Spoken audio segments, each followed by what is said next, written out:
Nous venons de traverser une période exceptionnelle, période que nous avons tous vécue confinés et aujourd'hui déconfinés avec cette incertitude et cette peur quasiment pour certains au ventre, ou toujours la peur effectivement que cela recommence.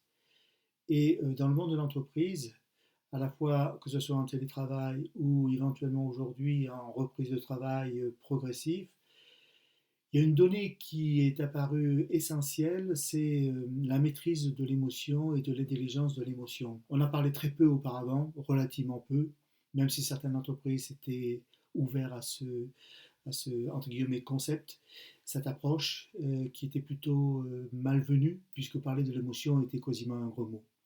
Aujourd'hui, maîtriser l'émotion, maîtriser son intelligence de l'émotion, c'est faire preuve d'une compétence managériale accrue que les entreprises nous demandent, dans lequel nous intervenons et nous avons effectivement des offres en ce sens, parce que nous pensons effectivement qu'elles sont absolument indispensables.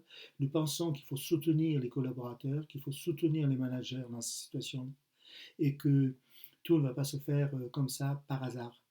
Développer l'intelligence de l'émotion, c'est développer la capacité pour un individu, ne serait-ce que de pouvoir exprimer quel type d'émotion il ressent.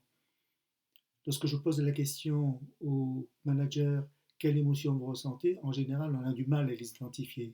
Or, il y a 4 émotions qui sont 4 émotions primaires. Parmi les 6 qui sont les plus répandues, mais il y en a 4 qui sont primaires, notamment la joie, la peur, la colère et la tristesse. Savoir d'abord les identifier, se dire tiens, là je suis en train de ressentir de la colère, même si c'est un petit agacement, je suis en train de ressentir de l'anxiété, voire de l'angoisse ou de la peur, c'est déjà un premier point. Savoir les nommer, ne serait-ce que c'est un autre point. Et surtout savoir ensuite ce que j'en fais, puisque une émotion, c'est juste un indicateur qui vient nous dire quelque chose à un moment donné.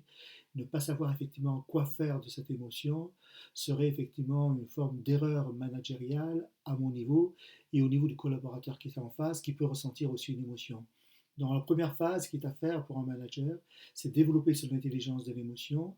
Il y a émotion et gestion de l'émotion, identifier effectivement les émotions, savoir ce que j'ai mis derrière, ce qu'elle vient me dire en faisant un travail sur soi. Une fois que c'est fait, libre au manager de pouvoir effectivement, et c'est un peu aussi une finalité, travailler sur soi d'un premier temps, mais aussi pour aider, accompagner l'autre, son collaborateur ou une autre personne, à gérer effectivement sa propre émotion, savoir lui mettre des mots dessus, savoir identifier quel type d'émotion et savoir surtout ce que j'en fais pour être dans ce bon canal de communication entre les personnes. Notre monde devient de plus en plus volatile, incertain. Nous sommes vraiment dans l'inconnu. Je pense que s'il y a un point que vous pouvez améliorer en qualité de manager qui nous suivez, qui me suivez, c'est notamment cette intelligence de l'émotion, de la gestion émotionnelle, à côté de l'intelligence de la relation, qui est absolument indispensable par rapport à des profils comportementaux, et à côté d'un point qu'on a souvent évoqué ensemble, qui est l'intelligence collaborative, la capacité à se mettre ensemble.